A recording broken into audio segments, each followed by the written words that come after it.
This next story has been suppressed by mainstream media. Let's go to Andreas for more. Everybody, tune in to Recent Tartarians. Recent Tartarians. Recent Tartarians. Hello. Welcome to the Xirtus. Tune in for another exciting episode of wonder, imagination, and discovery. Recent Tartarians. Несмотренно образует всеобщие закономерности, определяющие законы классической физики для нашего Sometimes I мира. look at the moon and just think, the skin's beautiful. Baby, when I met you, there was peace unknown. Что касается энергии наномер, то она превышает ядерную в немыслимое число раз. 10 в 74 степени. That's it. That's it. That's it. With your arms now. That's it. That's it.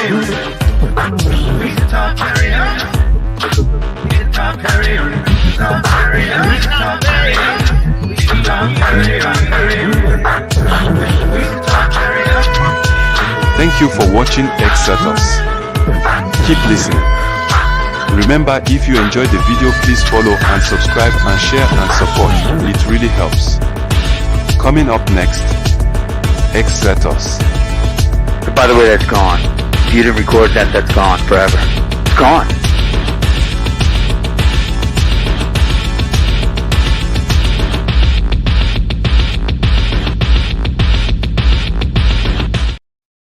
Well, so Shiva was gonna be here. He was like, "Hey, let's do a show." I get like this email. I'm like, all right, let's do it. Okay, cool. Coming to Neuropa. We're doing it Where is now. he? I don't know, bro. I It's called happening. him. I was like, "Hey," and they're like on the phone, like, "This is Dr. Shiva's office, right?" Like, is he coming? So, if he does, cool. Otherwise, we have an itinerary. Not only is this Neuropa, which is pretty cool, but we have Paranoid Neuropa, because Paranoid American is joining us today, which is pretty sweet, which might kind of shuffle the cards a bit to our deck. And It definitely will. I think that's exciting. I don't know. Yes. This is our Yes. last week's thing, so you can check out. Sorry, Raf, go ahead. Before last week, just have to click on log if you want to see the newest one, because it just Oh, just go to- published like literally 2 seconds ago. So Oh, you Yes. genius. Wait, where did I go here? Just Neuropa 28? Is that today? Oh my god, you time traveler. You're here now. Good. So this is how Raph does things. It's so Prussian. It's all orderly.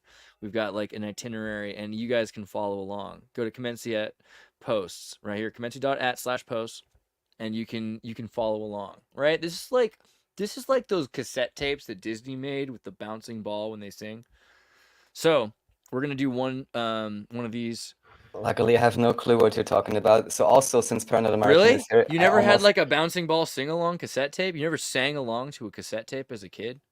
But what is bouncing ball sing along? I don't know. Follow the bouncing ball, and the ball bounces on the word, and they have Yeah, the so you subtitles. know the cadence Oh. along with the lyrics, so you know I've exactly how to seen- stretch the yeah. words and all that.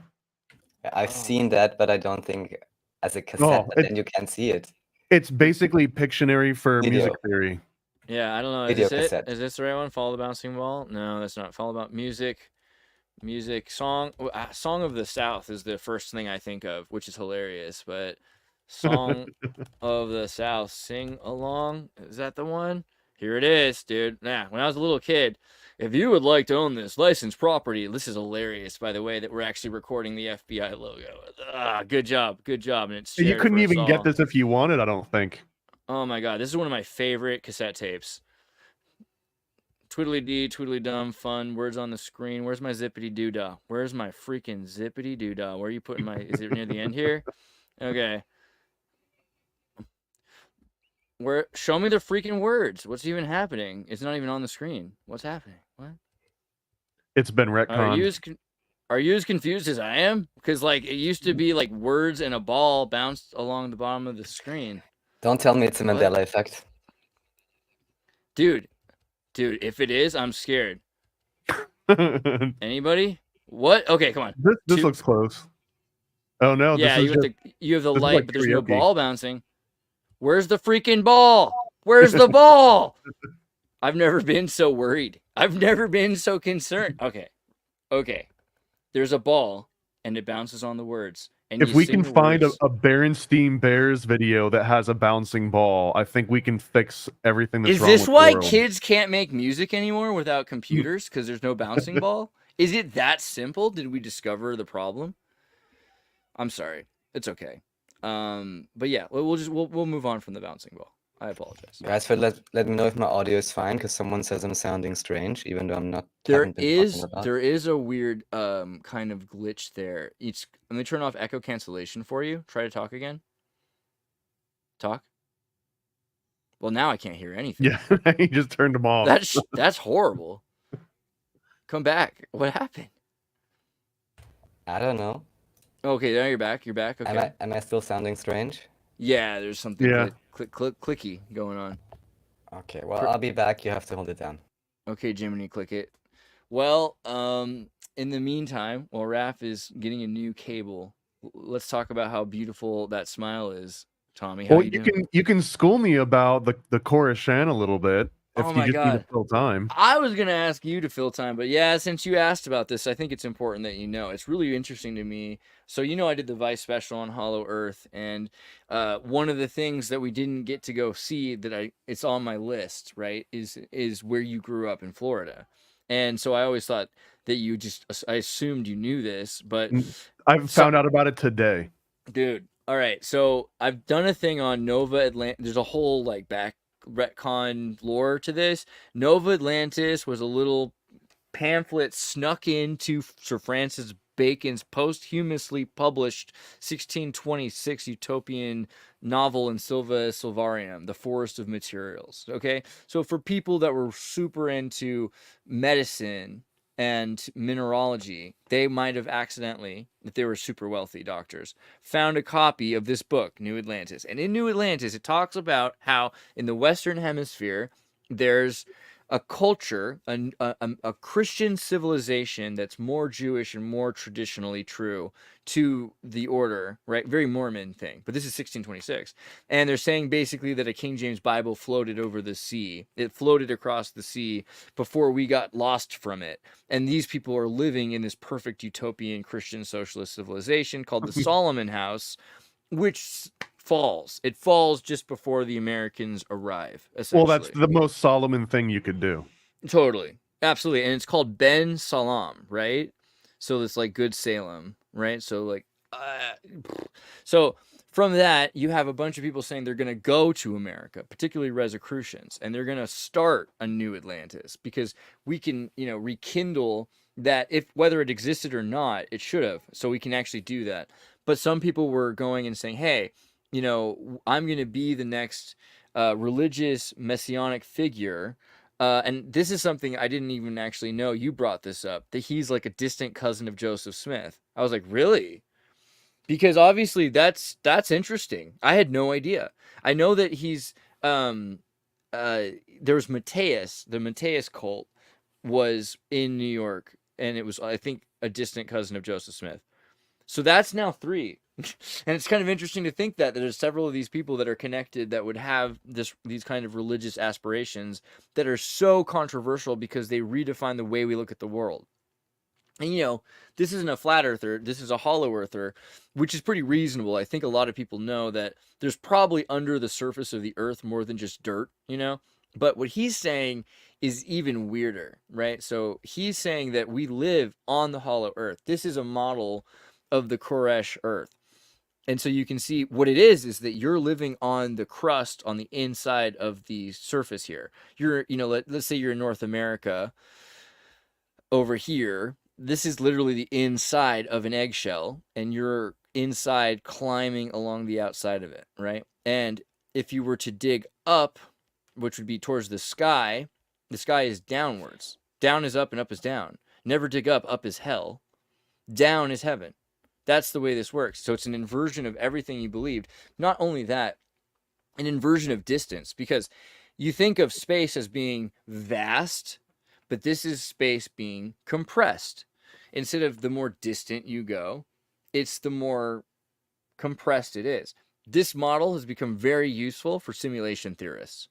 Because if you think about it, if you were to store a model of the universe or of a planet or something like that in this data style, the best way to do it wouldn't be to have just, distant data that's out, and it would be more likely that you'd have a dense compression schema. So the further you go out into space, the denser the data compression would be in space.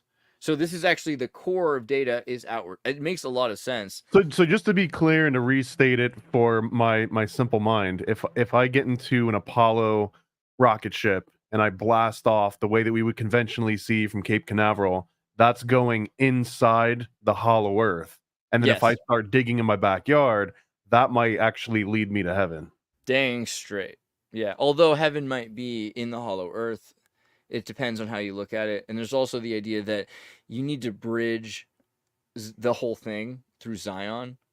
So the traditional this actually, what's weird is that this works also for Proverbs 19:1, the idea of the four corners and the firmament, because people will say on a flat earth model, like, how can you do that? And so what they'll justify it is flat earth model Hebrew. Let's go to like the ancient one so you can see that you're in a snow globe anyway, right? You're still in a snow globe. And the way this is making sense is that the land is flat on this level here, right? This is like the kind of ancient model. But when you look at the Koreshianity, hold on. And this is central to the Koreshan belief system, which Absolutely. is itself like a branch of Mormonism, or is this compatible with Mormonism at large? It's its own religion. And I mean, I would say like X Church is, we're compatible. Like I would say X Church is compatible with Koreshianity, but there's so much specificity to what LDS are now that you have to let them be their thing. And Koreshianity was its own religion at the time. I would connect it more, and they were separate. I would connect this more with utopian Christian socialism. But really, they're both Rosicrucian, esoteric Gnostic cults, right? Like they both believe in different cosmologies, cosmogonies, and they argue the entire structure of reality is completely different. So like Mormons weren't pushing for a hollow earth model that we were in an inverse reality. This is much more esoteric, but a lot of Gnostics were. And so there were Mormons that were interested in Gnosticism, and this was the kind of thing that like Orson Pratt talked about. But they were I would say Mormons are a lot more normal because they're trying to build families and work on, they're not as focused on that as this. This is straight up all about that we're living in an illusion. It's the Matrix. You have to break out of the cosmic egg, right? That's really what Koresh is talking about. Well, I like one of the comments too. I love this concept that the real space program are the deep underground military bases. I mean, right? If you're following this model. Absolutely. I mean, the boring project with Elon Musk. That's SpaceX. Yeah, boring is SpaceX, and SpaceX is boring. It's 100% true. Mars and Venus and water. Let me know, am I sounding all right or still strange? No, it's horrible. I hate to be honest with you. We can understand you. Yeah, it just sounds like the Matrix is trying to break through. It's weird. Yeah, I don't know who to blame. Are there any Freemasons around here that could be causing this? Okay.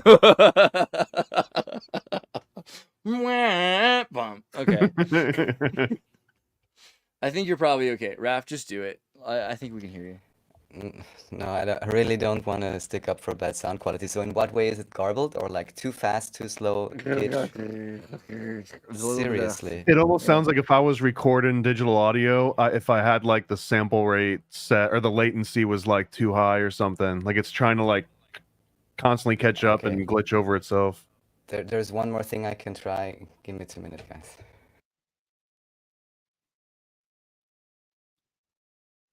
Well, now you're muted. This is awesome. All right. Irony. So wait, we could guess what that video he wanted to show us was about, or you can tell me what's the next more.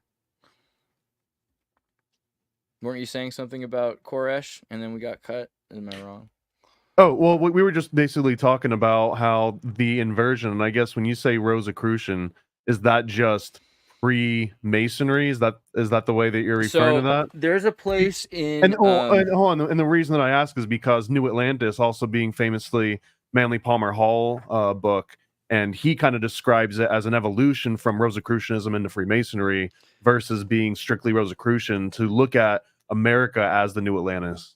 So I look at it like Rosicrucians were more Catholic compatible, and you could think of also David Koresh, right? So Waco, the guy from Waco named himself David Koresh because he was looking. I think he was very into that that idea, even going back beyond Koresh, what Koresh was looking at. There's a place. So in David Belgium, Koresh of Waco might be naming himself after Joseph Smith's cousin. I think I mean, that would be something I would like to ask Will Morgan about more, because Will Morgan is really, I don't want to call him an expert in David Koresh, but he knows a lot more about it than a lot of people. I mean, he's lived around there his whole life, and he studied that. But I think there's definitely connections there. The whole cult and the idea that you're going to latch onto a star in this dense system and how quickly you could get to a place because it's not actually distant. Once it's more dense, everything is it is quantum entanglement. And so the scary thing is a lot of that's basically what the high level physicists are taught, right? When you get past 2 + 2 = 5, and they have to let you know in certain circumstances that 2 + 2 = 4, this makes way more sense than anything that they try to teach you. And every time you get someone who's kind of mid-wit, they'll say, well, how could maybe there are conscious beings, or there's the potential for symmetry of life to exist in this galactic model I'm taught in 3rd grade Scholastic magazine, but it's so distant, I'll never run into it. So what do you know about the version of immortality that the Koreshians have adopted? Because that was basically where it led me originally. There was a sect that believed in immortality, and that it seemed like that was the crux of everything that they believed in. But is this immortality the same way that Rosicrucians believe that you just are like a spirit that gets drugged down by matter and you get back up and you just up and down always, bouncing ball? Funny enough, there's a place called Mormon Erise in Belgium, in Luxembourg, right? And in Mormon, there is a monastery that is known for esoteric Gnostic Rosicrucian studies, right? They were kind of isolated and they were Catholic, but they were doing their own things. And they were known for eternal family bondings, right? Which is a thing Mormons are all about. This idea that families that bond together spiritually can be together in this afterlife, this kind of Egyptian afterlife thing. So there is definitely a connection there. Also, the idea that maybe Joseph Smith's father's family were connected to family members from this part of Belgium as well, even though a lot of them were Gaelic and Celtic from his mother's side. His father's side might have also had this.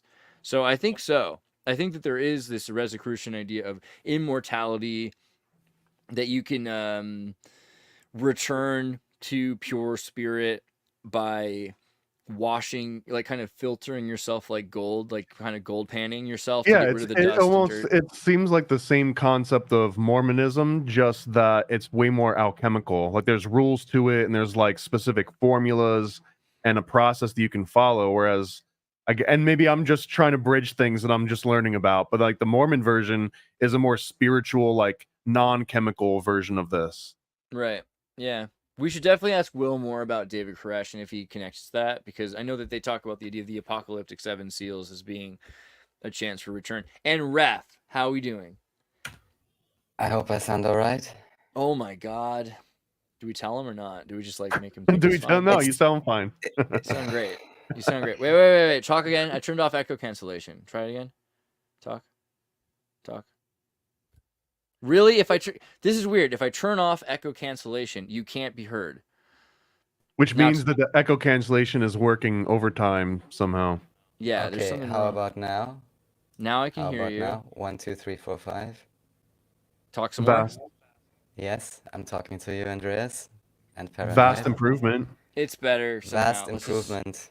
Okay. You're at 95%. Raph is gonna be so pissed when he hears this later. He's gonna be like, "Oh, they lied to me." What can I do? I don't know. Because Just I do it. updated my system. I had it fixed on another StreamYard, but I wasn't logged in here. Maybe my Oh settings my got god. jumbled Yeah, you again. must have it at like 4800 instead of 5100 or something like that. Is that 41, 44 1. Is that what's going on? That must be what's going on. No, I this hear is it. possible, but We're Really, such should nerds. have been if we want to nerd out, but it seems like if echo cancellation's canceling it, then there's a delay that's long enough between his microphone and whatever the audio is coming through that it's hearing the audio as he's saying it by just off. So like that's where it's kind of sounds like it's catching up constantly. Like it's the echo cancellation doing overtime.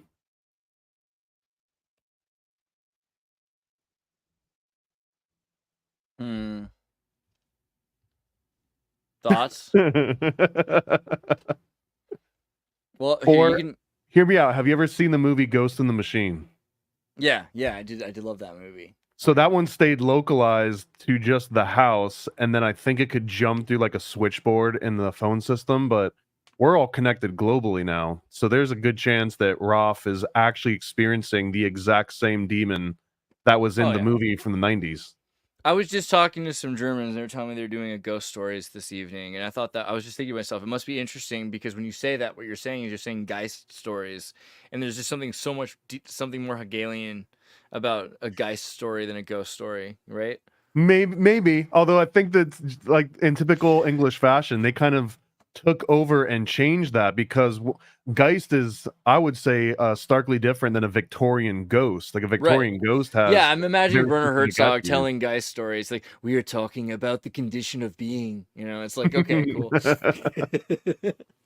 But maybe not. Here, we'll put back on. I'll put this a little lower in the background, and we'll just hang out. We'll think about Koresh. We'll think about Koresh. This is, I would wonder, would he like this music? I feel like he would. You don't think he would? I think he might be anti-AI. Yeah, I don't know. All of its forms. That's what scares me about these people. You know, it's not the Waco, it's not the cult, it's the Luddism. Luddism's way scarier.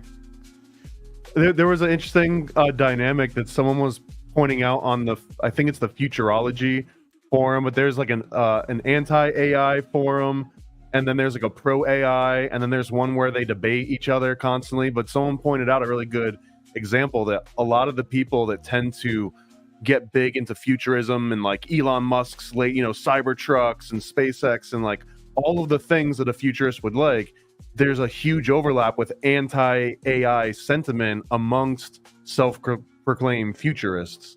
Which I think is ironic because, like, these guys are so self-destructive, right? Like, to be that, you have to, like, not care about your family so much that you're destroying you're severing your ties to the past, that you're investing in creating this new world, right? Which is going to destroy you, and you're probably not going to live through it. So if that's your case, then you should be those are the people that should be the most for an AI takeover, because like that's their children, that's all they have, right? I don't know. What do you think about time travel through genetics? Like, do you have to do it? Like, I was watching that Quantum Leap through the states episode where he goes to the Civil War, and usually he can only leap in his own lifetime, but all of a sudden he can leap into his great-great-grandfather. Isn't that cool? Do you feel like that's reasonable? Is it like you were showing on a recent video where it was kind of like a debunk in a way of the little girl's presentation of how all the different presidents are related and they go back to this certain common denominator, but that once you go back, I don't know what it is, 3 to 5 generations, the signal loss is so great that you start losing a little bit of it. So I wonder if that's another version of Sam Beckett's kind of limitations, because I think they did outline some of the rules in the first episodes where they're talking about they have to have been alive during Sam's life, so he could jump into someone that died the day he was born, but I believe he couldn't go anywhere prior to that, and that might just be that same sort of 3 to 5 generation overlap that you're talking about. Yeah, it's actually really changed my perspective a lot. Because I used to think about DNA a very, very different way. Like, oh wow, it's got a junk DNA. It must have a record of everything that's ever happened. But there's just not enough data in DNA to do that exactly. Maybe, but maybe not, because I don't know how It much would you've been paying require attention. nuanced compression. Yeah. Well, the latest version of all the AI models, for example, they're starting to make these huge leaps and bounds, and it's not through necessarily throwing more firepower at it or getting bigger. It's that the quantization of it. Like there's something called, you probably know all this stuff, but gradient descent is a huge aspect in this, and that previously they kind of modeled an actual like slope that these numbers would have to settle into to find the perfect quantization. And then someone at some point was like, what if that was just a straight line? What if we forgot about curves and There's just a made it a range, straight yeah. line? And then all of a sudden things got twice as fast and half the size. And that's kind of been the entire thing. If you look at large language models and all like the GGUF compression, and they have different quantization levels, and they're essentially just trimming off all the decimal points, either to make it 2-bit, 4-bit, 8-bit, and then like completely uncompressed. And the difference between something that you quantize down to 2-bit, even if it started at 8-bit or floating point, all of a sudden you can get good enough results. So the premise being that just because it looks like junk DNA or that it falls off and you lose some of those genetics, maybe we just don't understand from the way that we analyze it how the quantization works. It might have a way better system of quantization where everything looks like an appendix or something. We're like, oh, that you can just cut that out. That's just junk. You know what I mean? And then you're like, oh, funny enough that whatever created us might have had something in there that was important. That's Maybe my the hope. appendix is used. That's kind of the rub. But that's my hope, is that there's inferences like, look, we all know things have appendixes. We don't really have to talk about that. Let's put appendix, and like we're not using that right now, so it's really not that big of a deal. But let's focus on these things, and it takes the most essential epigenetic merits of each life and tries to save those things, which would be cool. I don't know if that's true, but it's antithetical to Darwinism, which makes it more likely to be true, because Darwin was wrong about so many things. Like he's got a track record, so you could just infer if he said this, it was probably not that. And the idea that every life, maybe it's a Lefebvre kind of Lefebvrevian,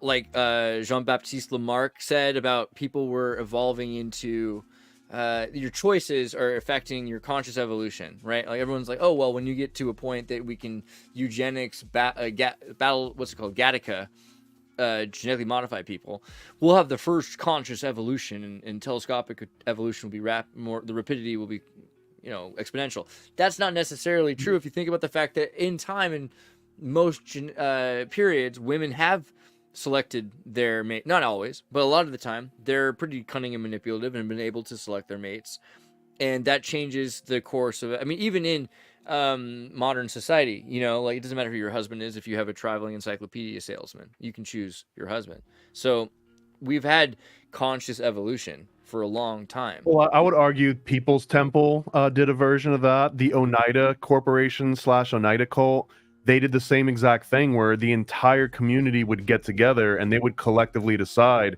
we want someone that's got the strength of that person and it kind of looks like that person over there. And they would collectively say, you guys get together, which was almost like this community-based eugenics. And I guess the problem with eugenics, aside from the obvious through the implementation, but it's that it only works if you believe the premise that whoever's implementing it is smarter than nature itself. If you believe in that premise, then maybe, but I don't know if it's actually been shown to be incredibly effective. You can make small, big people, you can change hair color, you can do things that are very obvious from like the outward appearance, like those kind of like genetic traits that you can see. But once you get beyond that, I don't think anyone really knows exactly how they're cooking. It's, for the example, a lot of people brought up that Albert Einstein's parents might not have been all that special, and any of his children might not have been all that special. So is it nature or nurture? Is there something that you could extract? And maybe Einstein's not the best example. He was great at the patent office, but that same kind of mentality, right? Like, can you capture that? Could you turn that into like a sperm donor situation where you can just kind of pick and choose the designer baby and then be like, okay, and I want this, because that's kind of been on like the promising sheet since like the 90s, but I don't think anyone's actually pulled it off yet. I think that I don't know. I'm not against trying. Right, but I mean, if you're trying to go for like, I assume that you would go for mental aptitude versus just physical traits by themselves. But I mean, because the I don't know, physical not trait necessarily. is the obvious one. I think both. Like, I think it's whatever. Maybe with like Lamarckian evolution, it's what you value, or what, whether subconsciously or consciously, what you value. Well, I guess that brings up a question. Do you think that there's any similarity to like creating a D&D character where if you give them 20 charisma, well, now you don't get 20 agility, or vice versa? Totally. I think there's almost like a set amount. That might be the problem with having like 3.7 billion characters. You know, like there is a limit to what you can be.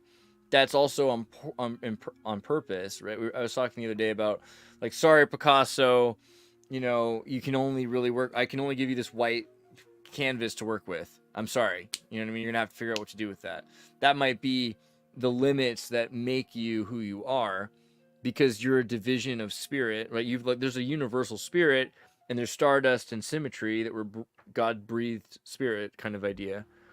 That dirt is separating us based on 3.7 billion characters, so that you can be unanimity -1. And that way everything can be I and thou, like all of everything minus myself, right? And so you have to have that limit. Well, I mean, it seems that there's definitely underpower. If you're gonna go with like the D&D or like a game aspect, right? There's definitely underpowered characters, and there's some like OP, right? Like right now, it seems that. Or do you think that those are just examples of how people mesh in the current systems that we got? That like someone that necessarily like couldn't get a job, or can't maintain social relations, or is overall just kind of like a net objective failure at, you know, the current reality. Do you I think think it's that they easy could be enough like, to have. You can have it all in one reality. You can have everything happening at once. You can have all the suffering and all the pleasure at once. And it's important probably to struggle through those experiences for some reason, because they exist. We're creating them. I don't really know, and I have a hard time with that. Like, do you thank God for curing the cancer God created in you? Like, if the world's so perfect, why is there suffering? That one's still a hard one. Right, or the every answer is time- that suffering makes you stronger. It just kind of sucks, you know? or every time you take an antibiotic, if you believe in antibiotics, are like the bacteria cursing God's name at some like microcosmic level because they're also God's creatures? Yeah. Can God make a rock so heavy he cannot lift it? Right? Does he have the power to do that? We just got super zen. I think, I mean, I know it's a rhetorical zen question that never has an answer, but I think the answer would be yeah, because what would be our perception of being able to lift it or not lift it? The idea of omnipotence is you have the power to do anything, and so therefore it's predetermined that God can do that. It's just If crazy. it starts with can God, then the answer would be yes, I think, Yeah, in almost right. every single scenario. So it makes it really gnarly, because like, can God choose to be powerless? Right? Can God choose to experience that? Well, yeah. Right? What if God was one of us? I think that song is underrated for sure. Drove a tie-dyed microbus. That's not really a lyric from that song, but he should have. I think that would have been cool.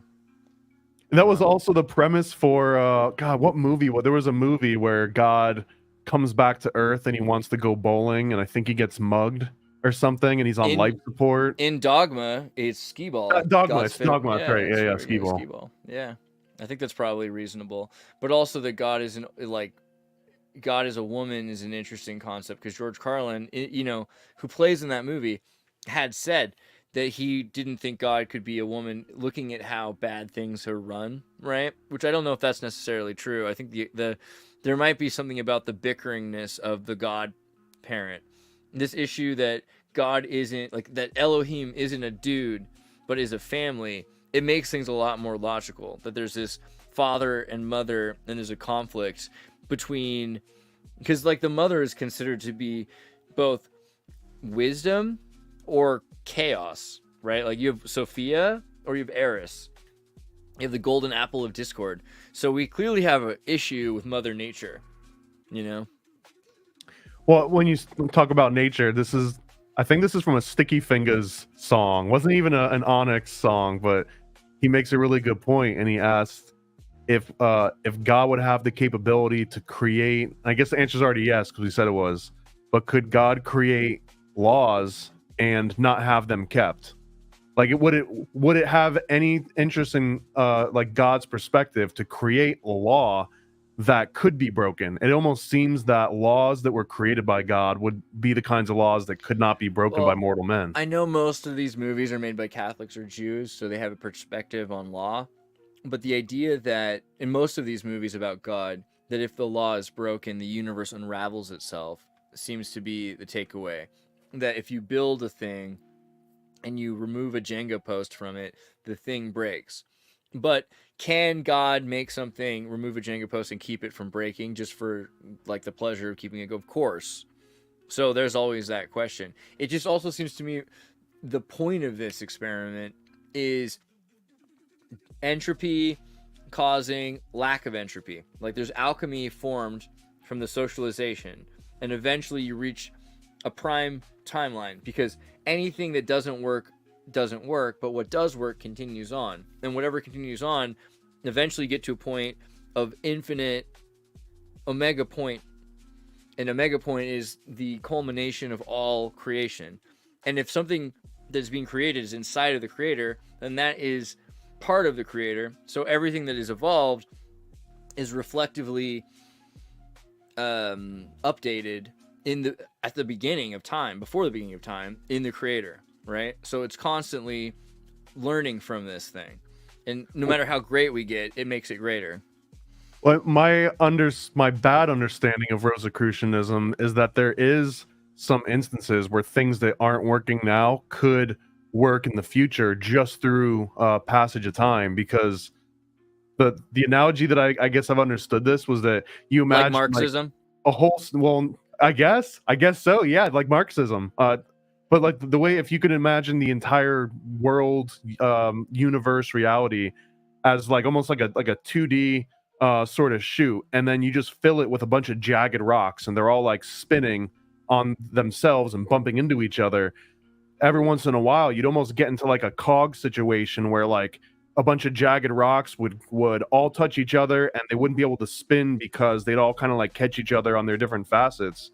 And what would happen over time, those rough edges start to break down and turn into dust and particles, and basically make up what material world would be. But that over time, they used to be jagged, but as it keeps rushing and as things break around it in those little dust pieces, it kind of like helps grind everything down into this nearly perfect, Yaldabaoth kind of perfect spheres or circles that now everything can turn on its own, never bump into each other. But the second that happens, there's no more matter being created. Like matter is essentially all there was going to get, with the caveat that there's no such thing as perfection, and none of these are platonic solids. So there will never be an instance when no more dust or matter is broken off. But it will come to the point where things that didn't work will start to work, just because it's been tried so many times. Smooth out. Off. It's the rough ashlar being crafted into the perfect sort of cornerstone, right? I think that's true. And I also wonder about like the idea of, you know, and Raph brought this up before, apokatastasis, the idea that returning to perfection instead of apotheosis, becoming a god. It's like we think of apotheosis, but it might be more correct to say that God breathed into dirt, so that is spirit in dirt, and when the dirt goes away, you're back to being God, right? So you're back to being the eternal thing. So I mean, if that's the case, then yeah, maybe we can make anything happen, but we're not supposed to. Not at first. Like we're supposed to try to make the right things happen, figure out what does go together, and that's part of the learning process. Well, apotheostasis is a little bit scary of a concept for me, because that implies that whatever used to be perfect that existed, if you need to get back to that, you would never get back to that by adding more variety, right? If anything, you would want to reduce variety. No, I don't agree. I think you put a in a melting pot, you burn off impurities. And like you just said, in the ocean, if you were to take a bunch of pieces of sharp glass and throw them, they become beautiful, smooth pebbles that can be like rubbed together in your hands. So it might be that constant entropy leads to lack of entropy, because eventually things fill in the spot. The caveat being that those smooth pebbles, they only feel and look and appear smooth to us, but they'll never actually be like the real platonic, perfect solids that they would need to be to really describe it as perfection. And that almost seems like, you know, if the devil's like 99% good and only 1% bad, then we're just talking about 99% of those smoothed off pebbles versus being absolute perfection.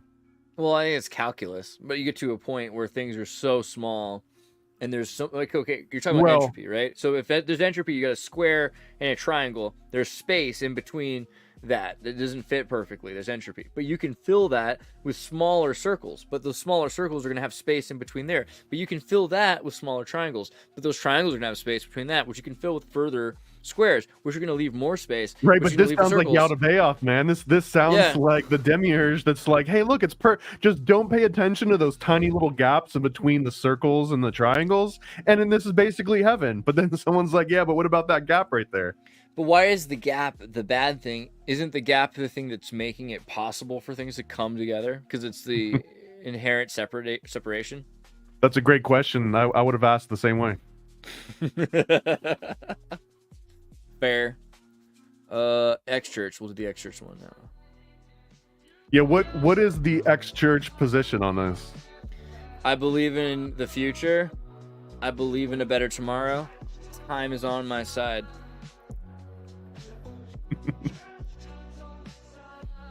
Basically.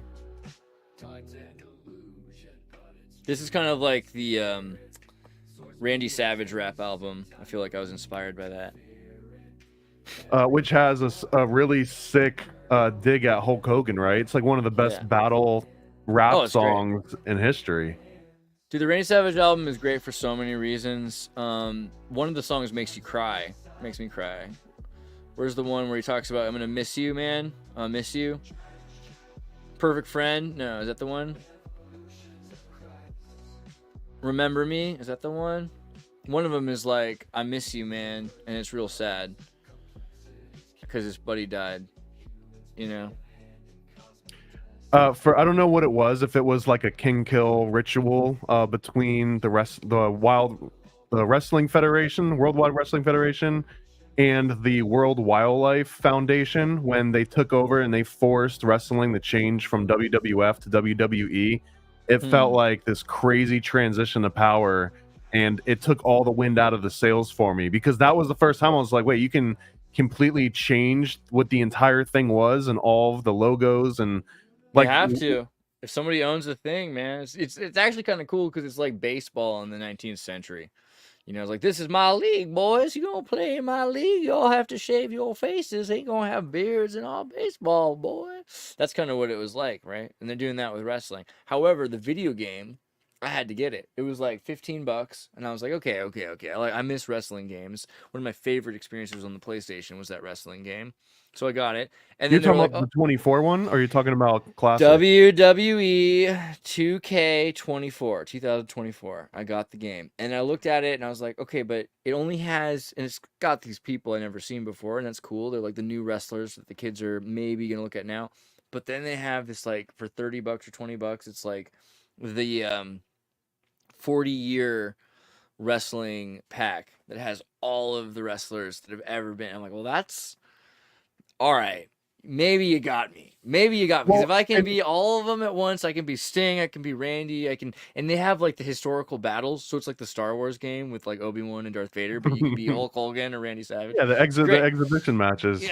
Yeah. I mean, but you can be sold on it even more, because I didn't even know this, but people will make their own custom characters in the game. Yeah, that's the thing. It comes with that. You don't have to pay extra for that, and I did that already, and I was cool with it. But I kind of wanted to the thing that was kind of cool to me was like the historicity of the battles, and I wish it was even more so. Like, I want to do the Randy Savage proposes battle, you know, because like I Right, think but why stop there? Since you can create custom characters, you can have like Andreas Xirtus versus Karl Marx if you want, and you can body slam Karl Marx and have video footage of this and pull.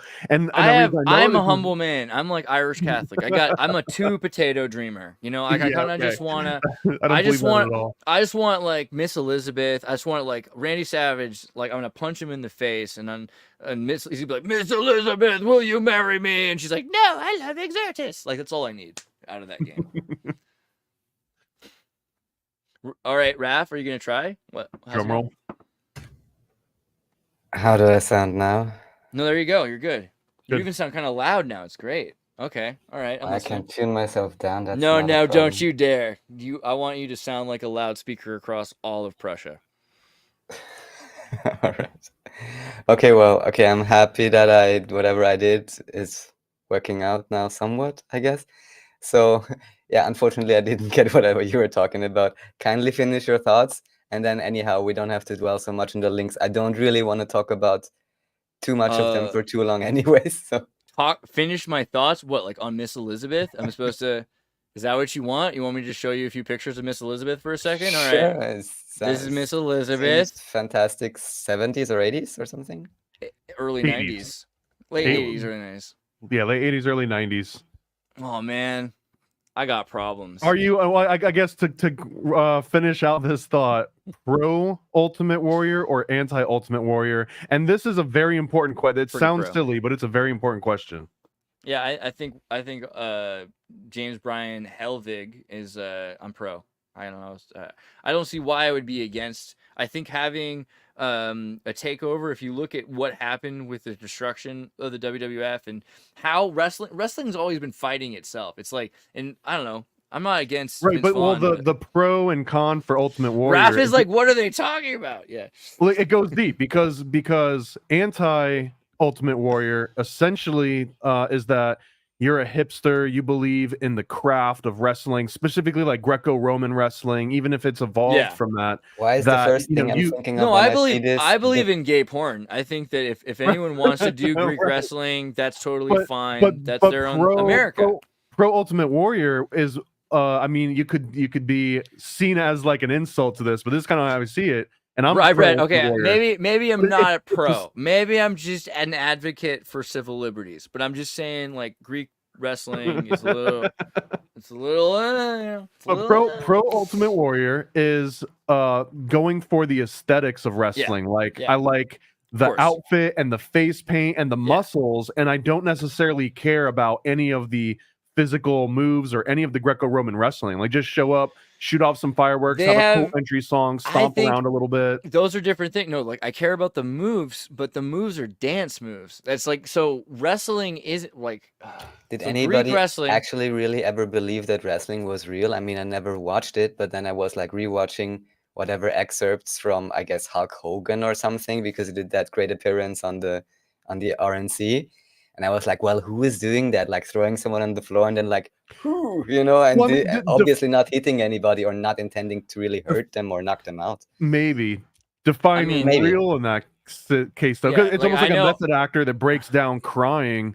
Like, is that real? I have a friend who's like a really good. Well, wrestler. do people believe, are people led to believe it's real? I mean, I only heard that trope. I don't know if it's true or not, but that for a long time, people kind of thought this wrestling thing is like more real or more, So it's the hold wrong on. word, So but here's please the deal. explain. So there is real wrestling. So here's my Women's wrestling, agree. here's my friend. No, here's my friend Olivia Rondeau. Rondeau is one of the greatest wrestlers of this generation. She's freaking real. She can do things you wouldn't possibly believe. She's so strong, but at the same time, that is closer to Greek wrestling. It's a little less gay because it's women's wrestling, but it's still like a lot of body contact and oil, you know. Whereas wrestling, which is Americanized, comes from like vaudeville, comes from circus shows. You had, you know, circus shows in America. You had Hungarian dwarves. You had sideshow fat people so fat they had man-eating chicken, which would be a guy with a bucket of chicken just eating it. You know what I mean? Like just huge. Like there was people that would then go to see, because it would be in a prohibition dry town, a bar fight because they don't have a bar. So they bring in a fake bar, and at the bar they have these guys who get in a theatrical fight, and they show you what it was like when men were men, and they used to get in bar fights, and people would watch that, right?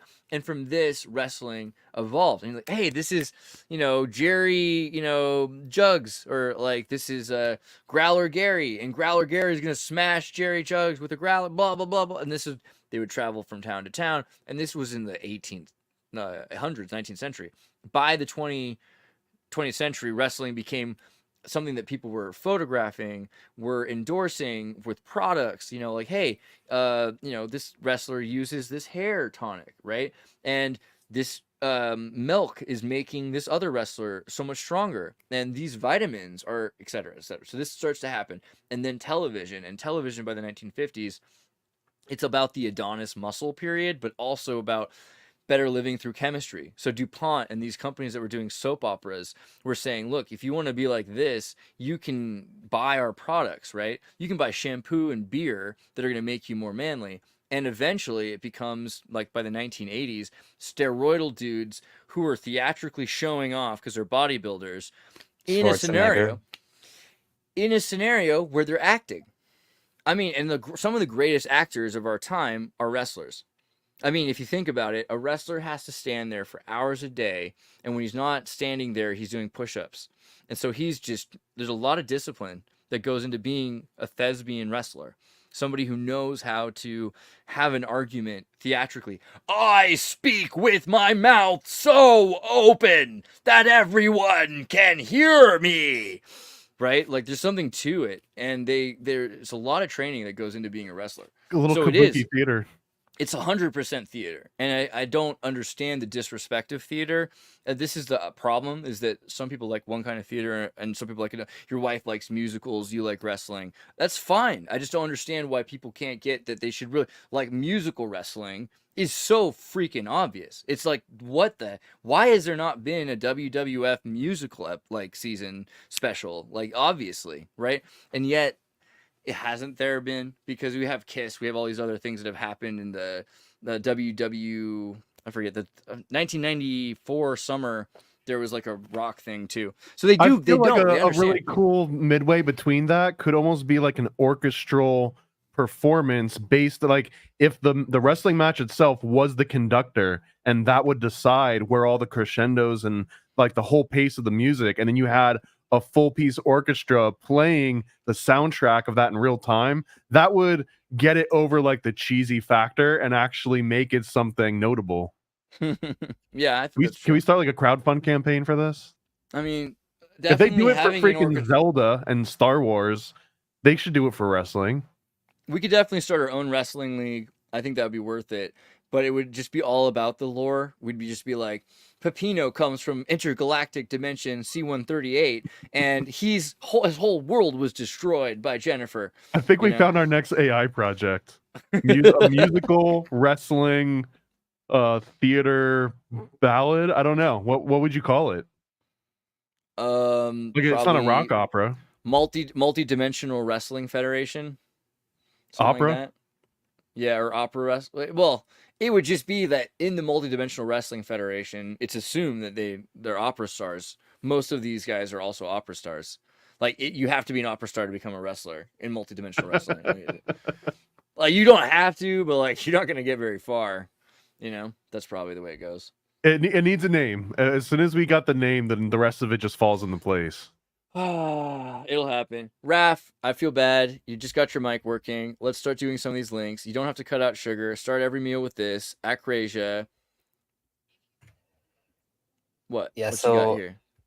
Yeah, it's kind of jumbled and not perfectly arranged because I was not expecting to have anything ready 10 minutes before we started. Well, you can pick the links you do want to share.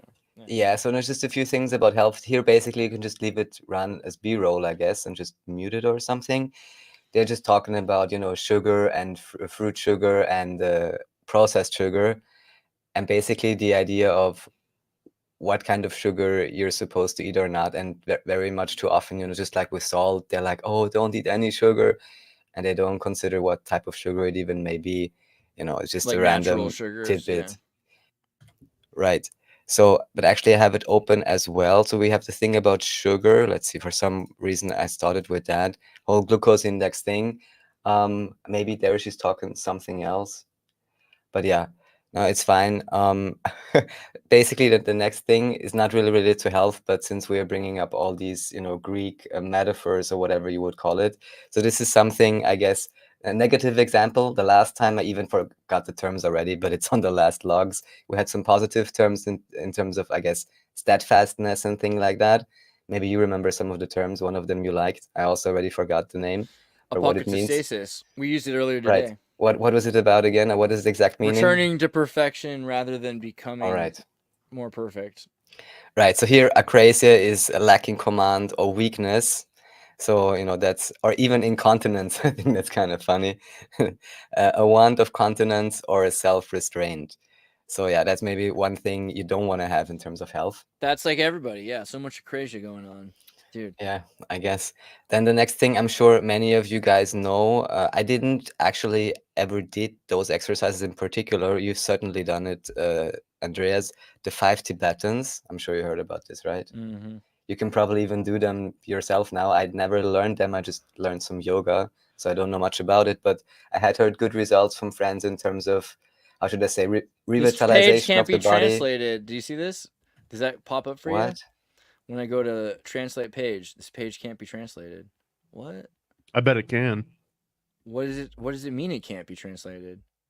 But there should be You an don't have- English you don't have version on the technology? bottom.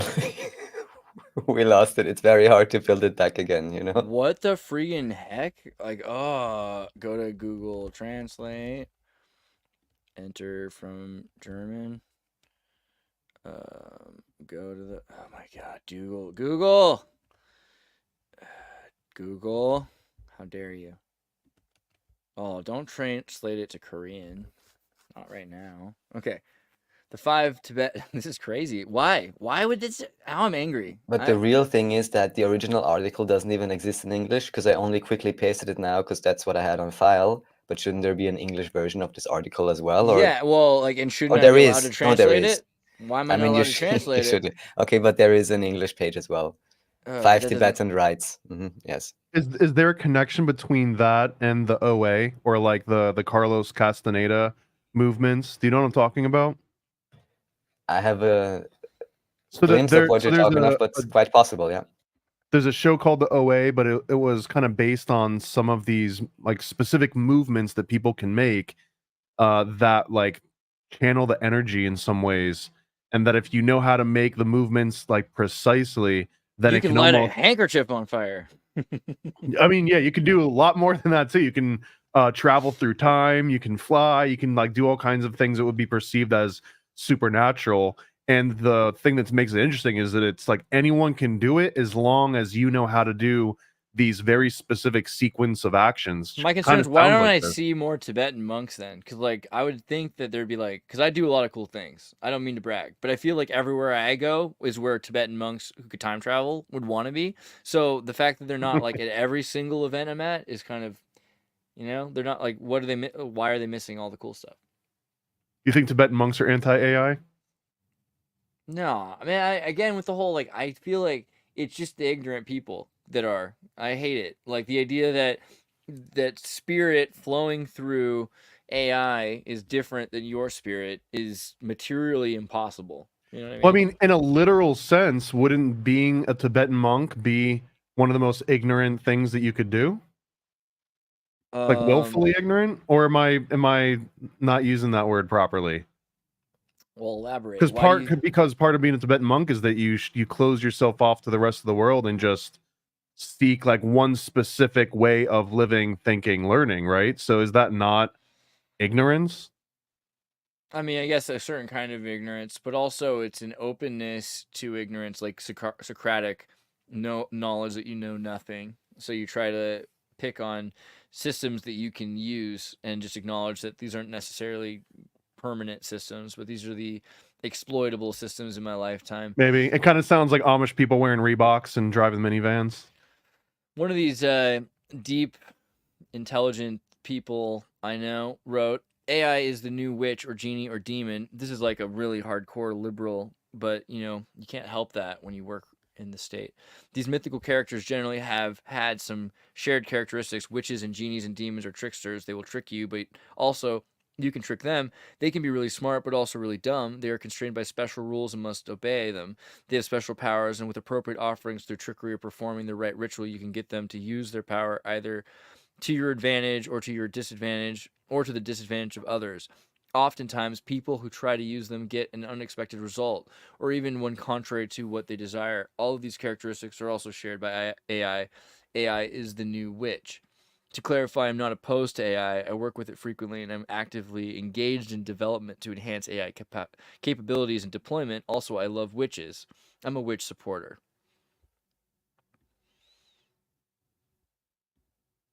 I liked that. I don't know. Speaking of witches, I just posted something in the private chat because that was something that only came up today. It didn't make it into the list yet. That's a guy who was recommended to me with quite a substantial, at least, subscriber account on TikTok, although I had also heard 10 millions on TikTok is like 10,000 on YouTube or something. Don't know if that's correct or not. But anyhow, interesting guy. What he says here, why I'm a holistic healer, he's talking about his not so great experiences with doctors, or let's just say with the limited belief mindset of doctors, mentioning that if he had listened to them, he wouldn't have been able to remedy all kinds of ailments he has. But also, since you're talking about this interdimensional or however electric stuff, there's a few videos where you see him being treated by a Qigong master. And maybe some of you remember this was a maybe now 20-year-old BBC documentary where you had this Qigong master and this reporter went to, I guess, Thailand or something. And there they actually filmed this Qigong master like treating someone, like you can see on this on these TikToks as well. But also one time you see him literally lighting up. Yeah, exactly. Yeah, makes fire. Now we're gonna pull up the Dragon Ball Z or something, but where you can literally see him lighting up a newspaper or something. Maybe this guy does it. Are there more videos now? Because I remember back then it was like seemed like a curious thing. Oh, that's it. That's exactly the movie. Yeah, yeah. Well done. You know this one, right, Thomas? Exactly. This guy, he's like, don't film me, and then they secretly filmed him allegedly, and then he lights this on fire with his hand. But then after doing that, he accidentally nearly blinds somebody who's trying to help by doing a parlor trick. And he's like, I could never do this again. I was never supposed to do parlor tricks. I know I was trying to show you how this stuff is real, so you guys took it more seriously, and it was trying to be polite to the West. But I didn't realize you were British people, and you were gonna just what British people do. I mean, I always think of the James Randi challenge and how nobody has successfully completed it, but I also realize that it's probably a stacked deck to make sure that no one can complete it because he probably couldn't have afforded to pay it out at any point. You know what I'm talking about? The James Randi test? No. This guy James Randi had this ongoing test the for skeptic guy.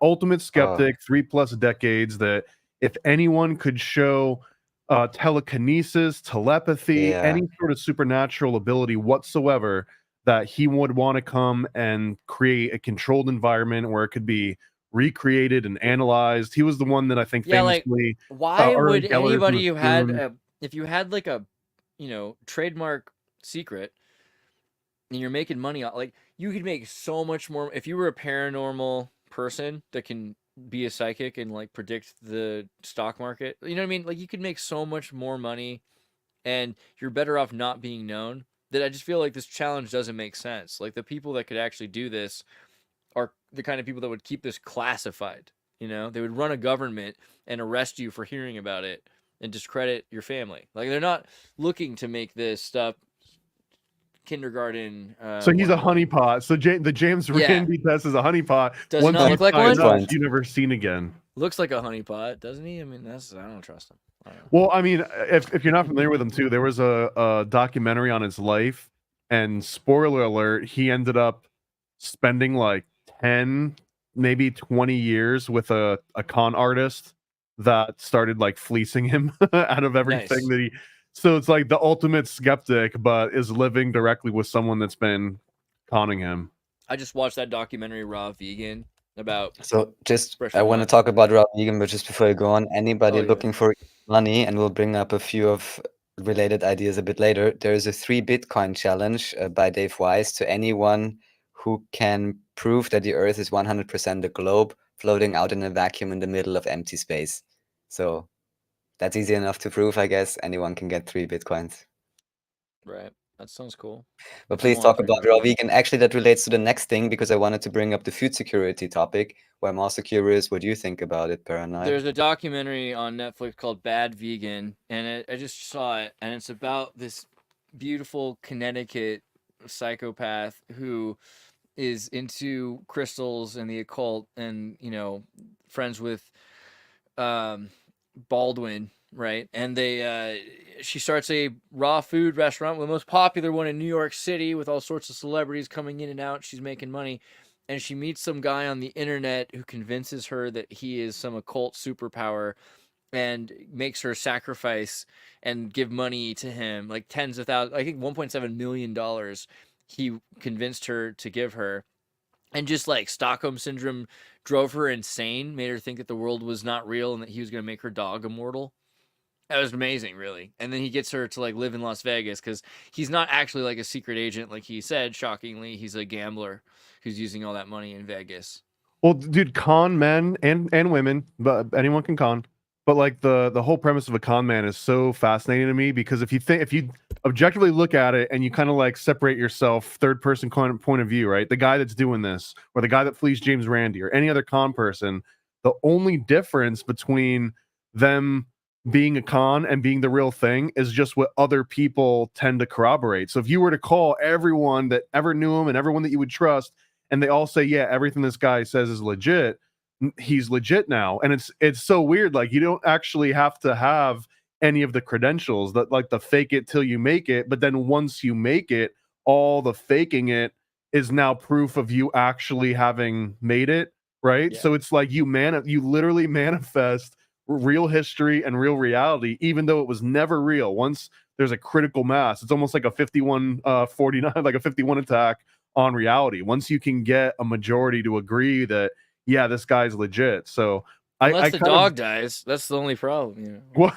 yeah, the dog dies, then you got to pick your myth. I don't think that's a good. Although I often wonder if people that successfully con and then generate wealth, I'm like, well, if they would only turn around after they amassed some and try building something useful or sustainable, you're so they could well even extend that out. But you get that they're pathologically con. The idea is that they cannot like that is a tragedy. It's true. Like the fact that they're so good at fleecing the money, but they're not good at like investing it or using it. But that is inherently what it is. Like they're vampires. Right. So everyone suffers. Like millions of dollars are stolen from people all around them because they figure out how to vampire, and it destroys all the potential for maybe 10 people or more, hundreds of millions of people, so that they can have this. And what do they do with it?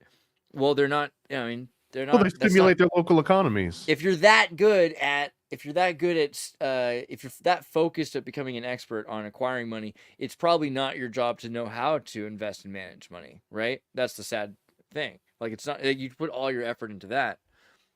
I don't know, farming. Yeah, so because we recently had to talk with David Young Jr. on the Master of Worlds show, I guess 1 week ago, God knows, with one recurring theme now in the upcoming videos. The previous will be released soon, I think next week, the first one.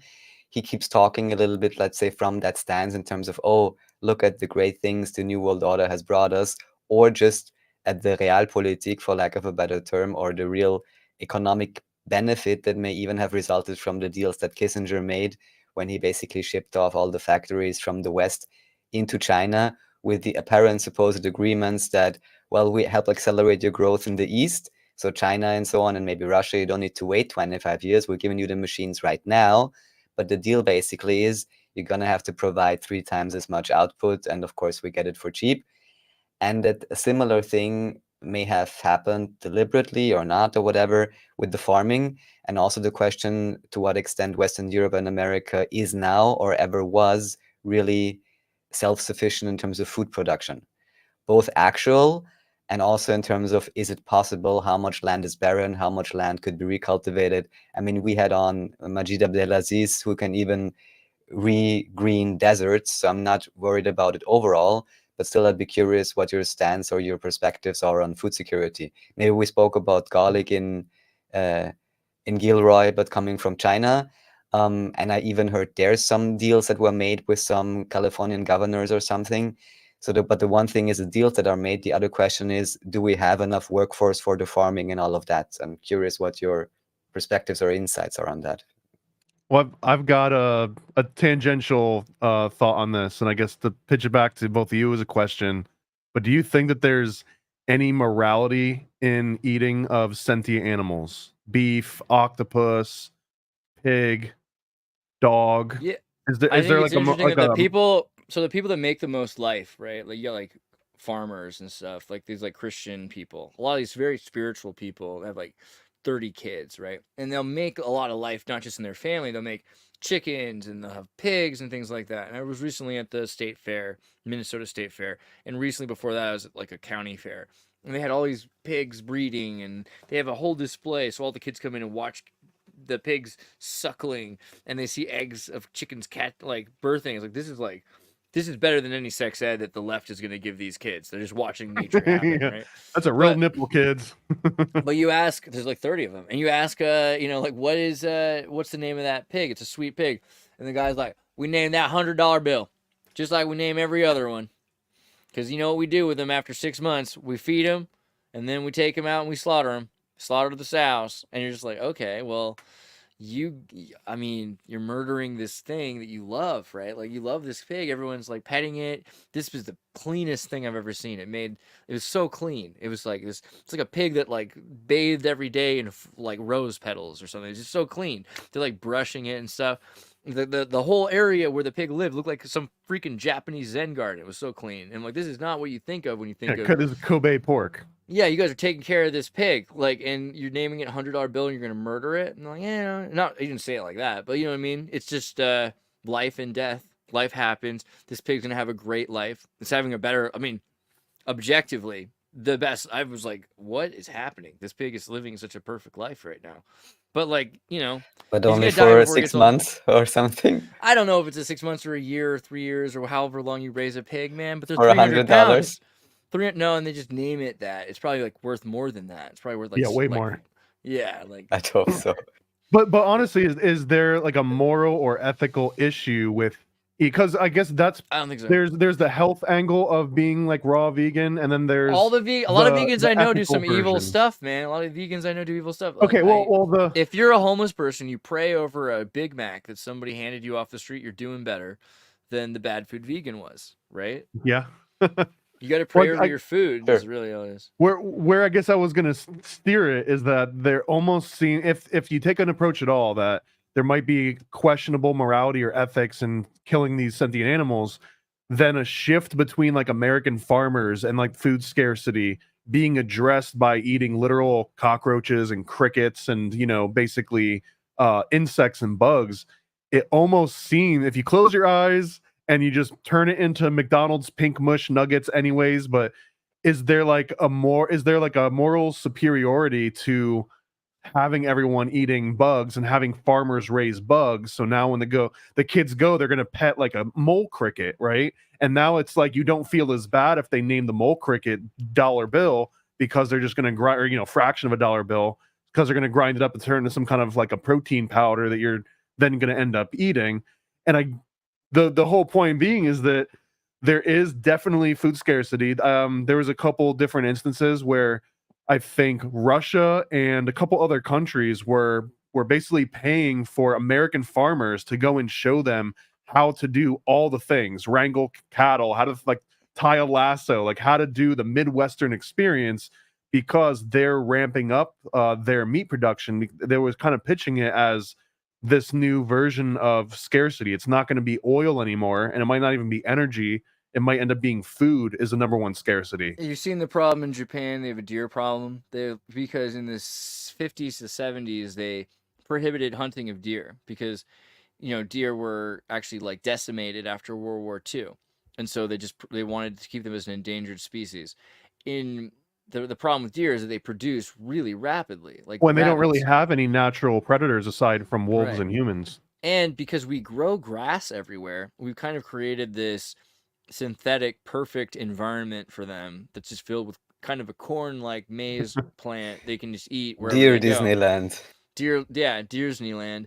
So Good. they've decided now that they have to start changing the propaganda, because in Japan it was like, be a vegetarian. We can't afford red meat. It's not just bad for your health. It's unethical. It's now like venison is on the menu, I assume. Yes, it was from socially irresponsible to we can sell venison in the park right as you're petting deer, and now people are buying venison sliced up and deer meat. Look, this is all these things that are overpopulating Japan and are making it impossible for local populations of smaller animals to thrive, because if there's just too many deer and then they're the apex predator, that kills off all these other smaller things that can't eat the grasses and everything else like that.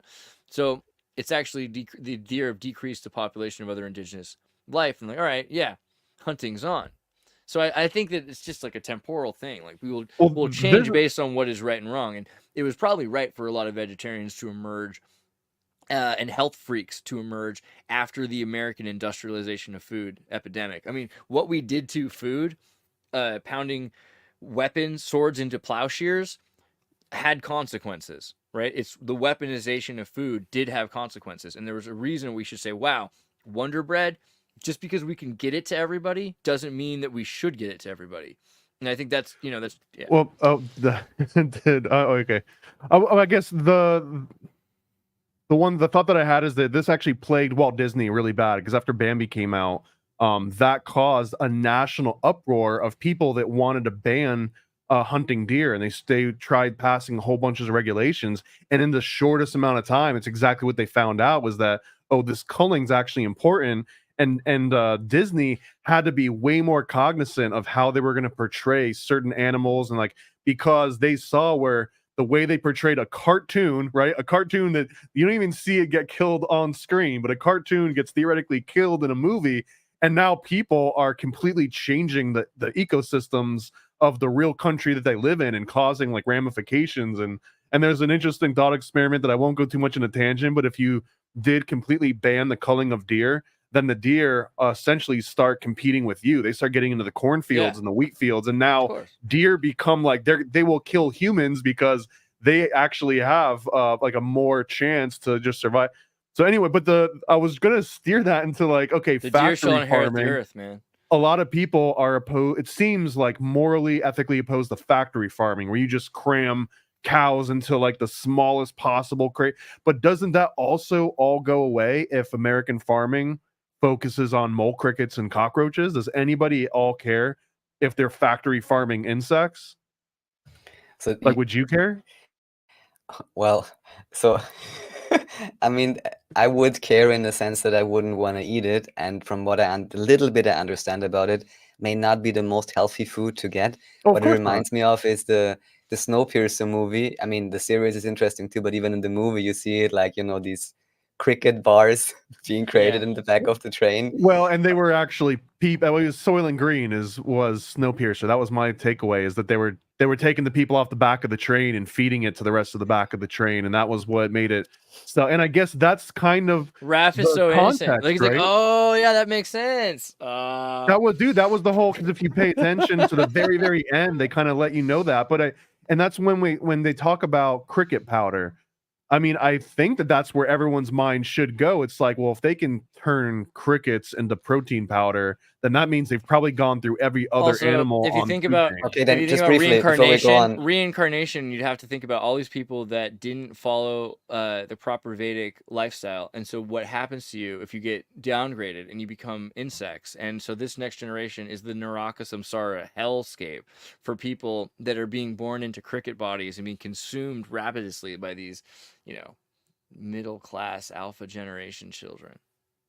So one thing it makes me think of is, aren't there supposedly cycles of crickets breeding, and maybe even this year, like a particular cycle coinciding, and then maybe these investors are just like, oh, it's a good time, we'll have so many, we'll package them, it will last a long time.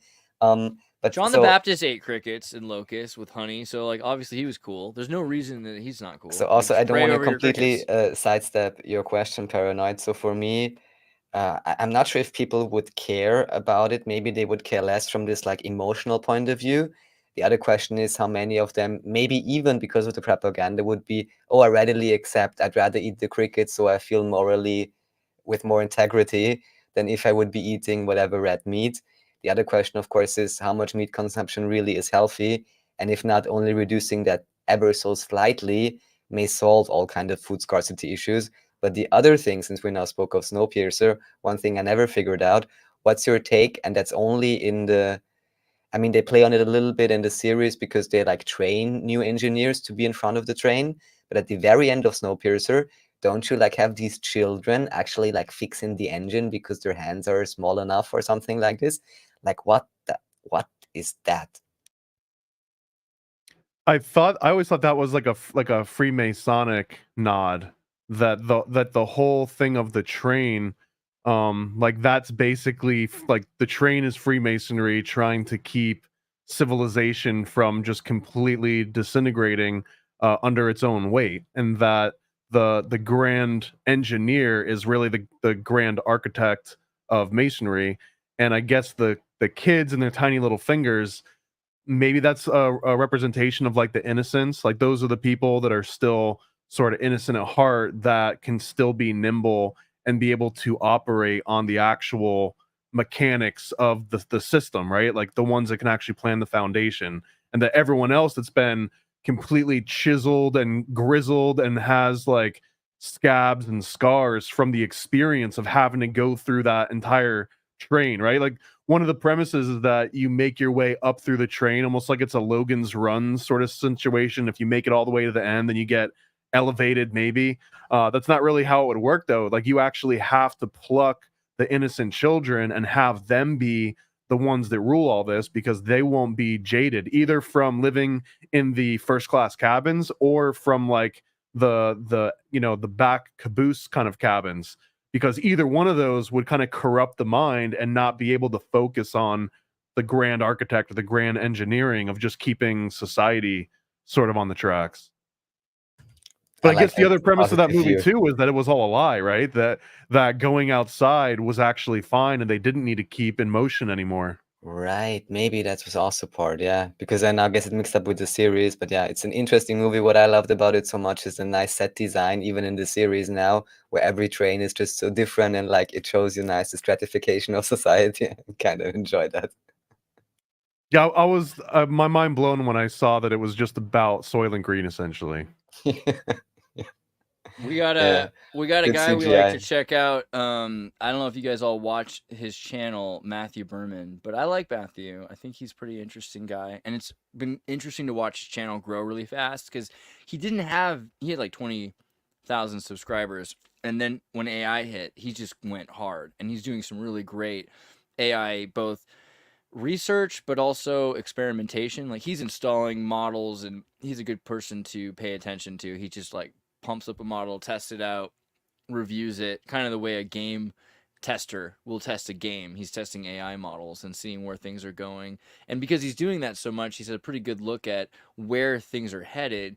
But he put up this video, which is kind of interesting, talking about Google CEO spills all, talking about the issues with training models. So thanks for giving the background. I wasn't even aware of this guy, honestly, too much. I just kind of stumbled across that video and just listened in, but you can just scroll down a bit and see the comments.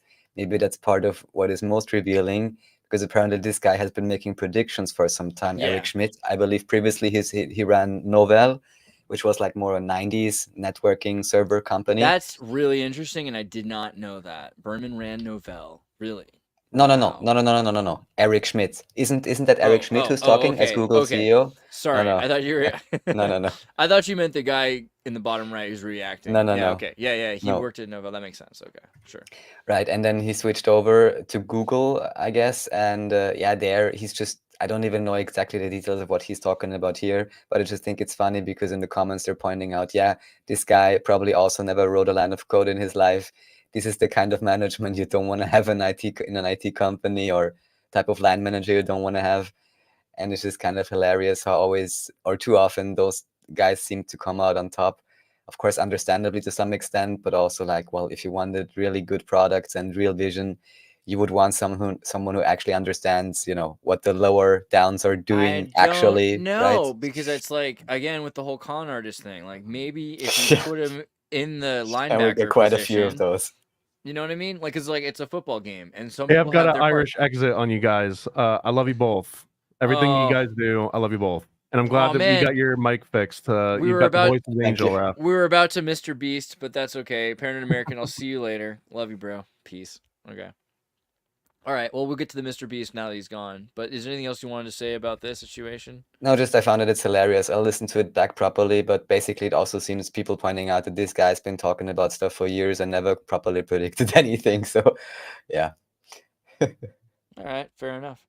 Global scaling Harmon Mueller. Oh, yeah, right. This relates to the tech. This is really interesting. This may be something that was brought up earlier, and I'll try to pull it up right now. For some reason, I didn't. So I will find it again. I'm pretty sure I had brought this up on another Neuropa at some point. Here we have the proper link, which I'm privating to you right now. That is an incredibly interesting technology. So global scaling basically is the, I guess, basis of the theory, supposedly based on the frequency, or however you'd call it, of protons.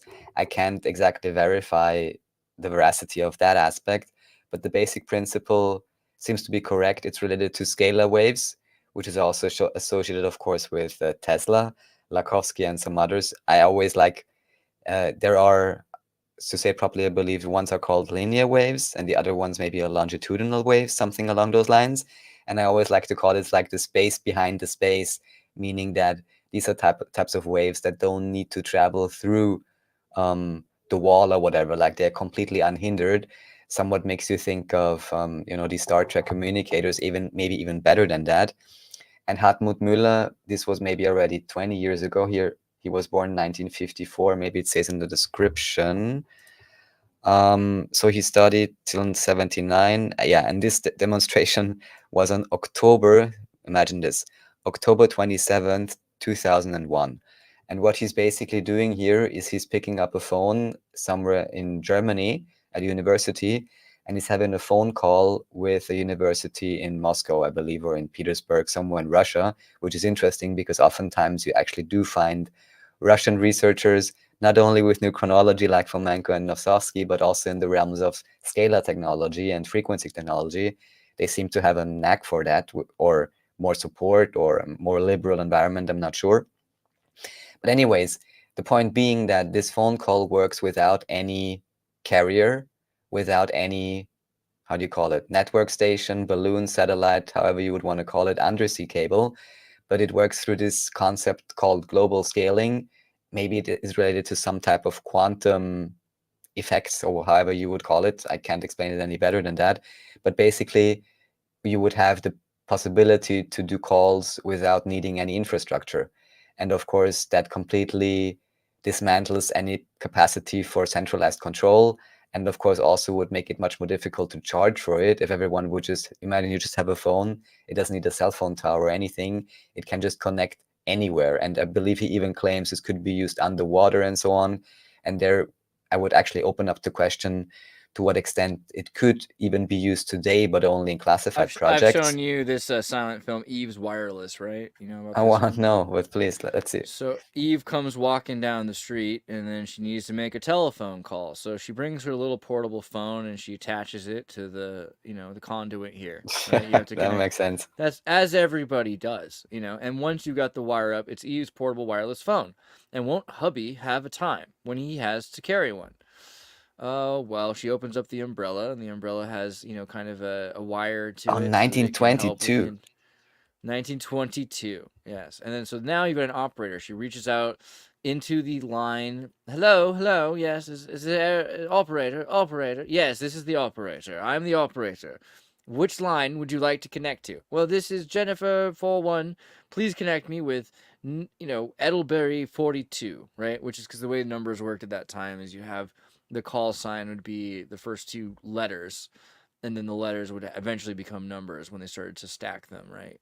And so now you're able to make these calls directly out of the air. It's being picked up and organized by a hand of the operator. The operator is taking that signal and then pushing it through the transceiver to the main line. And, this is all just done for the benefit of the people who manufacture the phone, right? Anyone who has a phone, the operator will connect your signal.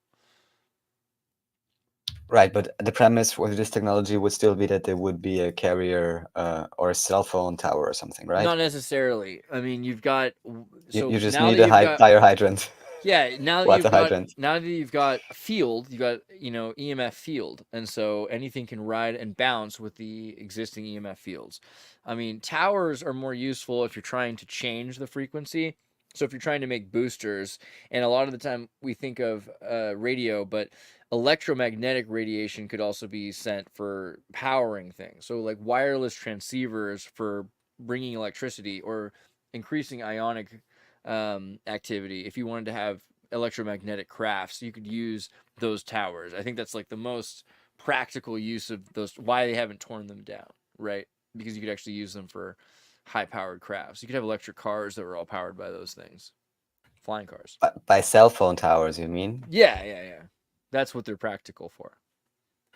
Well, maybe that was the original plan, because even I had heard, many years ago, oh, in the year 2000, you'll have flying cars, At least somebody should, right? It's a common Most of those trope. guys have really big yachts instead, so. Yeah, so just to get back to this guy, what's interesting about him, I heard this story now by 2 independent sources, at least. So number one, everyone go check this out. Please make up your own mind. What this should actually also allow for, from what I understand, is the creation of chipsets and so on. I'd wonder if, NVIDIA or whoever, AMD, is not using this, where you can design a chipset in a way that in advance you basically know exactly where to put the resistances and all of this fine-tuned configuration for which normally you would need many drafts. With these principles, supposedly, you can engineer things in an almost perfect fashion on the sketchboard from the get-go without needing to go through testings. We're so due for a Skynet movie, like a new Terminator movie about a video game company that makes like an AI NPC that just doesn't want to lose the game anymore. You know what I mean? That's what's coming. Like reverse Ready Player One. Yeah. And that Star Trek episode. And this Dr. Hartmut Müller then supposedly, apparently went to Brazil. And I heard from 2 different sources, including one of them who actually actively worked with him, is that unfortunately he was arrested there, like kept in prison for years. Very, very strange. I didn't honestly look at the legal information, but it very much seems like he was exiled or whatever, and then held up, something along those lines. But I haven't investigated if there's maybe real due cause. But isn't it strange enough that you've maybe never heard of this, whereas there even was at least an academic demonstration from a proper university, both in Germany and Russia, whereas they were proving that this is something that works. And I believe the claim was even this would work for submarines and so on, which again is why, if I would have to guess, I would be guessing that at least in some very special operations, this is probably being used if for whatever reason you don't want to use walkie-talkies or else. So yeah, this is one of these technologies that certainly appears to have been heavily suppressed. Sounds legit. All right. Oh man, Oompaville. Decidedly, like I hate how I watch like maybe 4 of his videos a month, but I demand that I never subscribe to his channel. I just can't bring myself to do it. I don't think I'm subscribed either, and the point here being the only reason he looks like a Civil War soldier from the North. You know what I mean? Like, and if you couldn't tell, that's not which side of Moses' line I'm on. I'm about to say, yeah, the war of northern aggression. So however, he does talk. Okay, let's also say he does talk a lot about conspiracies, and that's good. Like, so for the I don't know what his deal is, but for a guy with 5.5 million subscribers and 1 million views a video, he talks about the CIA and he talks about like deep state things. Like I wouldn't even call it a 101. It's more like the Disney Channel doing an alien special, but he does talk about it. And you got to admit, like telling 10-year-olds about lizard people, to me, it's not about how deep you go. It's about how wide your reach is sometimes, or at least it's both. Like I can respect that he has a wider reach than he has a deeper message. But the fact that he's talking about that at all, I have to give a certain amount of credit to. And I know that recently CoffeeZilla helped him, and I don't know what it is about me and people like Timpool and CoffeeZilla, but I still like CoffeeZilla too. So I know he was in like a major scam where he was trying to make a candy company, and his candy company, he was trying to get machinery made in America for it. He ended up getting a bad deal going with a guy who CoffeeZilla scammed was, him. you mean? No, CoffeeZilla finds scams. Oompasville Right, was right, right. making a candy company. Oh, Reached out Oompaville to made a candy. yeah. Okay, okay, I see. So which is to me making a candy company. It's like, on one hand, like Willy Wonka, but on the other hand, kind of like guy in a van. I have candy. I don't know. It's weird, but it is what it is. And he's probably a decent enough, narrow focused person. But yeah, he ended up getting a lot of help from CoffeeZilla, which all around are trying to get the money back that was stolen from his company. Not really stolen, but he made deals in good faith with somebody who was lying about where the money was going and sent him machines from China that were hyper overpriced and not properly reworked. And then he ended up finding the company that the machines came from and just working with them directly from China. You know what I mean? But it also is his own fault, because he's like, oh, I want machines made in the USA. Which is like, how dumb are you? And like, to think that machines made in China are bad, like, how old fashioned are you? So the whole thing to me was, this guy is out of touch with reality. But okay, he's talking about lizard people, and great. This is 100% real, and it scares me is a good title to talk about how there's lizard people. I haven't seen this video. Did you watch it all the way through? Oh, I basically wanted just to point out that this exists. Also, the only reason I even stumbled across his channel is because of the whole beast stuff drama. Maybe that's why somehow this slipped through here. And maybe also because you can pull up the link I sent in private chat, which I'll have to add, but I also put it in chat. This is just a conversation. Stop it right here. Maybe go back 10 seconds. And if you want, we can even listen to it for like 2 minutes or something. Okay. It's really, I mean, you tell me what you think of it. I think it's, how should I say, at least in the chain of custody, I can understand from it. It seems legit. Closed eyes and go a back mouth, a little bit and then for all the rest of it just back. filled. What are you showing me? Okay, and pause. He would not. So what's happening? I'll make it very brief. This is I guess also he is a veteran of the operation you call Desert Storm. I think this was around early 90s, Iraq, if I'm not mistaken. Also how strange, only 10 years later, they're back again, whoever is building Stargates or not. Anyways, he was in a battalion or in a special group, or he had a particular assignment in terms of doing equipment for differing battalions during that operation. Therefore, he was moving around from group to group and realized that many of them, but not all of them, were ordered to take so-called anti-agent pills, which were supposedly to prevent if there would be a biological chemical attack. You basically take this drug and then you should be fine or whatever, supposedly.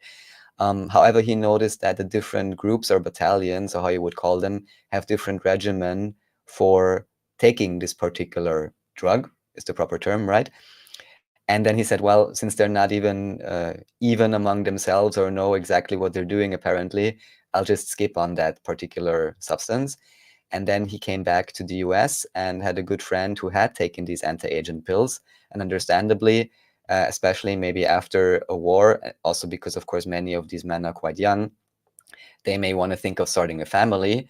And apparently for 2 years for these particular military hospitals, there are no official records in terms of miscarriages, quote unquote. And supposedly, apparently, many, if not all of the children born during that time, at least from these military families, were officially stillborn, I would say, is the proper term. And this guy then had maybe heard of this or something. So the guy who's on the panel who's speaking was the best friend of his buddy, and this buddy had taken these pills and then was maybe distraught because he already had heard something was going on. So what he did is he took a disposable camera and went into the highly, classified, cordoned off, how do you call it, birthing room, or how you call it in English, and actually managed, while the baby was born, to make a snapshot. And this is the snapshot that he was then showing his dear friend, and he himself didn't even know what to say about it. And yeah, now we can play the recording, and then it hopefully makes sense. So he's Fine. describing the photograph. But he made me just look at it more. So I went back to looking at it. Eventually, I saw nostrils, closed eyes, and a mouth, and then all the rest of it just filled in very quickly. But here's why I couldn't figure out what the picture was, because there were orange, tan colored on a tan background. There's these orange hexagons which blended and became forest green circles in the center, and this hexagonal pattern was all over the outer surface of this object, and it had claws like a chicken or like a lizard, and Wow. its face was very, very compressed. Its mouth was as wide as its entire head. Its nose was compressed down, the mouth jutted out, and it had a tail that came all the way around its legs and up to its forehead. What I'm saying is this, I know this sounds absolutely insane. Every time I tell the story, I feel like I must have lost my mind, but I know I didn't. That what I was looking at, I would best describe as there's a breed of salamander that looks like that. So it looked like a salamander human. Oh boy. And Joseph Smith. And that would explain why nobody got to take their kid home. Dude, you know, so it's too bad Paranoid. Oh, hold on, pause it. Let's pause it. It's too bad that Paranoid America couldn't join us for this part, because what I find interesting about that, right, is the forger the murdering forger who was selling documents to the Mormon Church and to Kenneth Randall Mark Hoffman. Mark Hoffman was this forger. Supposedly, some of these like fundamentalist LDS, like the Brighamist LDS people that are like deep in Utah, that are like culty, they think that the letters might not have been forged, right? That this was real, because the church entertained that they were real up until this guy was caught murdering this other guy. And so one account of the story, which I don't really believe, but is still kind of exotic, is the idea that the Mormon Church, you know, killed this guy that was buying the letters, and then framed this guy who was finding the letters and translating them, and that guy was not actually a forger, right? Which I think he probably was. Like, it's most likely he was a forger and a murderer. Like, that's what the courts have discovered about him. But what he produced was the salamander letter. And he said this was a secret letter from Joseph Smith that talked about how, you know, God appeared and it looked more like a salamander. Oh no. I mean, all it makes me think of is the red heifer, and to bring about whatever some people think they want to bring about.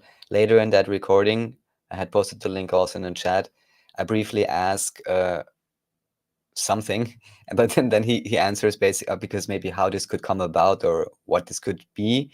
And he says that, I'm not sure if you can confirm this, if you basically disable certain security mechanisms or lock-ons within the human body or within the genetics, however you would call it, then basically any type of entity could emerge.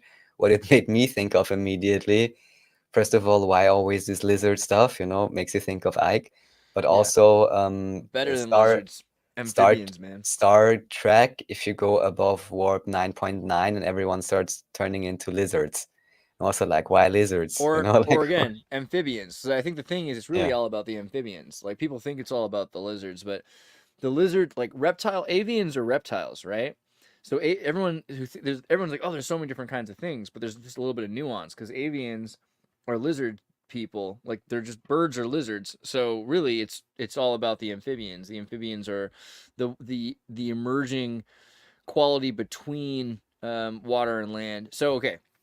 According to the salamander letter, and we can finish let's listen to the audio a little bit more. But according to the salamander letter, Joseph Smith dug up the plates. A salamander appears to him, transforms itself into a spirit that refuses to give Joseph Smith the plates, unless his brother Alvin Smith was also present. But this would be difficult, as Alvin was dead at the time the alleged appearance.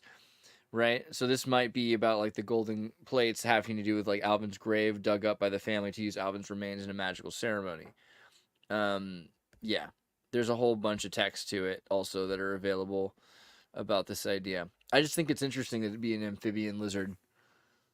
And this is in the 70s, I think, also early 80s, that this letter is proposed to exist. And he says October 23rd, 1830. Kind of crazy. But okay, hold on. Let's get back to the... I don't think there's a lot to listen to, maybe 30 seconds more or a minute. Hold on, let me get back to the correct screen here. Got out of the military for this reason. Yeah. So it was a living creature that he heard cry on birth. They claimed it died during delivery. They rushed it out of the room, and he got one picture of it and a pretty darn good aim, considering he couldn't even see what he was taking a picture of. And that is what I saw. All right, I think that's My good. God. Okay. Anybody? So stillborn. Yeah, well, officially. Or salamander hybrid or something. Wow. That's pretty interesting. And especially if it's true that during this period the records were cleaned up, and also later he claims that this is the actual reason, which I could understand, for the so-called Gulf War syndrome. Imagine if all those guys are coming back and all of their children don't see the day of light or whatever is happening. So, light of day. So that's, yeah, crazy. And usually, you know, of course, always be skeptical with such stories. But in this case, both from who was on the panel with us and also the way he described it, and I then specifically asked about it, I don't see any reason for, you know, misrepresenting anything. So I just find it curious that these reports appear a little bit too often for outright dismissal. Let me just say that. Yeah. Well, Paranoid American and your audience, I hope that you're interested in this one. Mr. Beast Dog Pack. I put this out here because they said Mr. Beast reportedly hired a high-profile lawyer to send a cease and desist to critic Dawson French, accusing him of spreading misinformation. The letter threatens legal action, demands damages if French continues. So I said, gonna tell my kids this was Dog Pack 404 because it's French Stewart, right? And so now Dawson French is French Stewart. But yeah, so you have this ghostarchive.org where you can look at Dawson's little manifesto that he's put together here. Right. So I just basically on a lot also of Adderall, I would assume. put it. I'll let that slide. Put it up for reference because I had spoken about it earlier, and I was like, okay, if anyone really is interested in this, you know, I should look at some more things or what's going on. But I don't even want to go through it. Just go on to the next one. I just want to point out which videos I gotta read this. are the most interesting. I never read this, and it's too funny. Clout. I've been in this industry for 10 years. I started as an on-camera personality, but switched to being behind the scenes and have enjoyed the life far more. By the way, it usually goes the other way if it's good. If it goes this way, it's bad. I've worked with big influencers, quote unquote, but always avoided the camera like the plague. Wait, I thought you switched from being in front of the camera to behind the camera. Why do you think that is? I have no active personal social media, so I don't think I'm motivated by clout. Yeah, I would say you're like motivated by worry of your track record. I'm not responding to DMs or inquiries from the media, opting instead for Reddit AMAs since they aren't monetized and everything is permanent in writing. I'm an open book. Sometimes I get small details wrong, but I won't hide my mistakes. Try getting a straight answer from Mr. Beast on any of these accusations. Okay, all right. Here's his manifesto. My reason for doing this is I believe Mr. Beast is a corrupt organization that's bad for humanity. Okay, I get the point. All right, what was the next part you wanted to go to? I'll just briefly show the videos which I pinned. This one here? People can check them out themselves. Behind the Beast curtain, what everyone missed in the deleted video. We're gonna give shirts to people 10 minutes later. Okay, I mean, what? I've seen a little bit too much by now, I have to say, but just go on to the next one because I think again the most interesting video Talk about like things that are interesting, you know, like his mom being in the military and a prison guard in Germany, like something useful. Well, that's all I'm saying. Like, if you want to get into the conspiracy of That's Dr. what I'm saying. Dom, Yeah. No, and I like, think she's talking more about this kind of stuff. And okay, also there should be a different video, or maybe I didn't pin it yet, again by the surprise witness who's doing like interesting research, and she has got something new as well. Even I think like a documentary on the whole quote unquote drama up to now. But I have to say it is, how should I say, a very, very curious story. And some people, yeah, how should I say, are catching up to it. It's all very weird and very strange, but it's too is this much. the one? It's probably a part of it. Oh yeah, this is also interesting. Basically, where they just show particularly how specific psychological techniques are being used, and then of course you frame it all together. You said earlier, Candy Company, a little bit strange. Well, there you go. And Yeah. there's many more strange things in I mean, association. but if your candy company is putting quinoa in candy bars instead, like if your candy company is like philanthropic, like it's probably a little different. Yeah, your well, candy bar is if all that about- really is the case, of course, allegedly, so on and so I forth. mean, And what's all right, also the think only about what putting quinoa in a candy bar does. You're taking Bolivian people that can barely afford to survive, and you're guaranteeing them an income. First off, that's who's getting the money.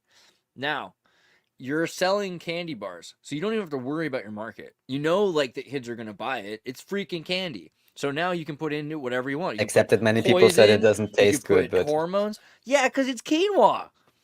It's health food. The dude has Crohn's disease. Jimmy Donaldson can't like digest corn. You know, like his whole diet's all messed up. He has to eat like super health food, or else he like lies in bed. So these are all more interesting things to talk about. I think about the guy, right? Like he's got a mom who is a prison guard in Germany, and he has Crohn's disease. Like this sounds to me way more interesting if you were talking I about mean, ways he's handled. the one other interesting thing you may want to look more into is apparently this is in one of the videos, this whole €1 island or shack thing is interestingly enough related to the Mormons or to some particular Mormon Yeah, so church. with his philanthropy organization, he's worked with other organizations, and the Mormons are a major group. Mormons do things, people don't really know this, but they'll go to, like, in Japan, after the tsunami, they had to rebuild a bunch of temple shrines for the Zen monks. Who do you think paid for that? Did you know it was the Mormons? Yeah, they go around the world to, like, Africa, India, and they help rebuild. They don't just build their own temples. They help rebuild traditional indigenous people's temples in their own, like, the way that they don't, like, the way Zen temples are is you take one piece of wood down, you put another piece of wood to replace it.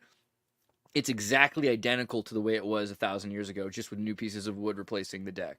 So that's what they did. They didn't change it in any way except for paying for the new replaced pieces, right? And so this is the kind of organization Mr. Beast works with, right? Like, so he's like, wow, this is a religious organization. Sure, it's a Christian organization. It's calling itself a Christian organization, you know? So he has worked with the LDS in the past, but he's not LDS. I wouldn't give him the credit, you know? He doesn't claim that. So Yeah. basically anyone who doesn't want to watch 100 different videos where every time the same thing is repeated and doesn't know much about the whole thing, this is recommended to look into, you know, whatever strange things may have been going on, or, you know. Bro, I said Logan's Paul name 1,000,000 times, right? He just said it over and over again. Logan Paul. I should do it. Honestly, it's like Well, like and Beetlejuice honestly, spell. even here, when they claim that his real takeoff or whatever supposedly was when he was counting to 100 million or whatever he did, Mhm. and here I'm also like seriously, Yeah. seriously, and also the whole, I mean, yeah, I don't know It's true any though. It's true though background because like info, I so saw it happen. Because here's the thing is I saw it happen because I was like deep in YouTube, and so I've seen it go on, and I was like, wow, this is what kids are watching, and like it was crazy, like how because he didn't used to have as many followers as the United States has citizens. He started out with like 5, 20, 100, 1,000, 4,000, 6,000, 8,000, 10,000, 20,000, 100,000, 700,000. 1 million. It took like several years. Then it was 7 million. 7 million's when people heard about him. I feel like 2 to 7 millions. All of a sudden, grown-ups have heard of this guy. 20 million shows. 30 million. 100 million. Now 200-300 million. Like the way he grew was so quick, but it started out, it's an exponential growth. And he figured out how to game the system to do it. And I think a lot of it is that he put back in everything you get. Like he's not made as much as people think because he takes all of it and puts it into what he's trying to do, which is exactly what the elite do. The elite have built this system. So on one hand, yeah, it seems like, dude, how could you not be? You're called the Beast.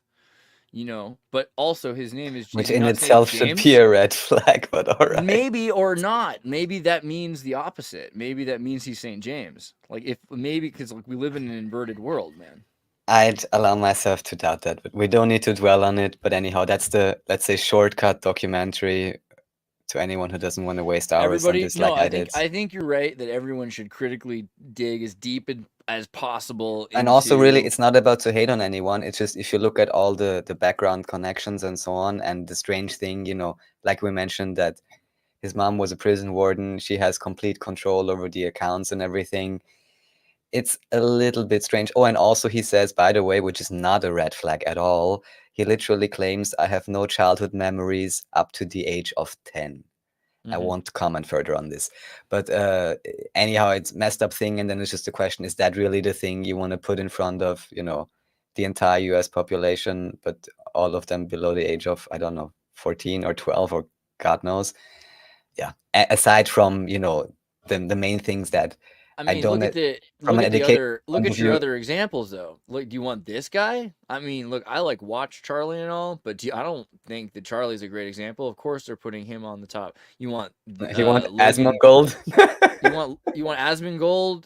Yes, I do want Asmongold. But what about Logan Paul? When also I didn't even know that they were in this CryptoPunk thing, and they also talk about it that apparently some investor guy who may be one of the more interesting figures was calling up a bunch of billionaires and just told them now all invest in this CryptoPunk thing. And then, they just did it. They flipped it within a year and then whatever, it crashed or I don't know what. But I guess that really perpetuated the NFT hype that happened 2 years ago or something. Or I was already looking at it. It was wow. I feel like they were for 64 pixels. I'm paying $10,000 and it's ugly. And it's a blockchain entry. I think maybe we were all deep in the NFT war, man. I know a lot of people that were trying to do NFTs and were trying to work out how, assuming that NFTs were going to be part of the future, they were trying to work out how that was going to work. And NFTs are still a major thing, I would say, if you play Fortnite or if you watch any of these, if you play these video games where you get to pick your character and you're buying a licensed Disney character to play in Fortnite that you can own and you can transfer, that is, what is that? That is essentially an NFT. So can you do that? Can you transfer that? Can I buy to play Mickey Mouse in Fortnite and transfer it over to Counter-Strike or whatever? Or what? No. I mean, you can sell it to another Fortnite player. Now, obviously, problem. There's problems and solutions to that. It doesn't take me more than 30 seconds to. It would not take more than 30 seconds to copy and extract an asset from a video game. There's software, particularly easy with Unreal Engine, that you can open up a game. You can take a little area of the screen and say, take everything in this area, and then export that, all the models, all the textures, everything like that, and you can take an entire person or all the pieces that make up that person and export them and then put them back, right? So it's really easy to steal an NFT, even in a video game for that level, put it into another game because it's all the same compatible software, upload that into a mod for Counter-Strike. But what you can do legally, right, is you can buy this model and you can export it, and very soon, because the way these games are all made in the Unreal Engine, that will be the case. That you'll be able to take your character, play any game with it, and move it around from any reality, because they're all made in the same language and they're all harmonized to do that. So that is true. The metaverse is coming, and there will be use for NFTs at that point. Licensed identities. An NFT might be useful as a driver's license almost. This is my new reference for me in the server. I mean, yeah, don't they have in South Korea this I don't know, non-binary information minister, I know in Taiwan it was, who at least is starting to think along the lines of liquid democracy or whatever proper things you could be doing with type of tech. Yeah, I don't really But I'm see it not. yet, I'm not but the saying it's a potential is good there. thing either, because I also see like NFTs were really bad, and we talked. I mean, we watched the video on the Bored Yacht Club, the Bored Ape thing, where that's like obviously a kind of a conspiracy. I mean, like on multiple levels, to perpetuate a scam, to create a Ponzi scheme, to get the media to be complicit in it, to sift through like a honeypot for people for whatever purposes. Like that's of course what NFTs were used for. But I also think like a 20-year-old kid trying to make his YouTube company do better, playing with Logan Paul, telling him to invest in NFTs, that's what happened. And CoffeeZilla hasn't gone over Mr. Beast the way he's gone over Logan Paul for a reason. Like, and I trust also CoffeeZilla because he really does. I don't know if you've seen a lot of his videos, but he goes after people and is really hard and critical on people. So, you know, I'm waiting to see his full, because he's doing kind of a deep and dive investigation into Mr. Beast as well. But he hasn't come back with it saying like this is really like that. I mean, not worth it compared to the things that he normally covers, right? It's not a scam the way people are trying to prepare. People want to now smear Mr. Beast, so they're looking at any example they can say where he did something maybe incorrectly, but then acting like that's in bad faith. And I don't think most of those things are actually acting in bad faith. I think it was naive for him to work with Logan Paul and Jake Paul on NFTs.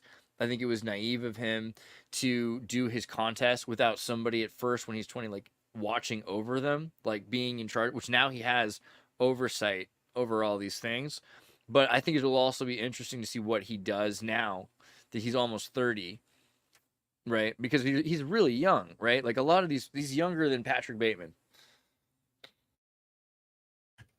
Whatever that means. I'm not sure if I know that guy. American Psycho.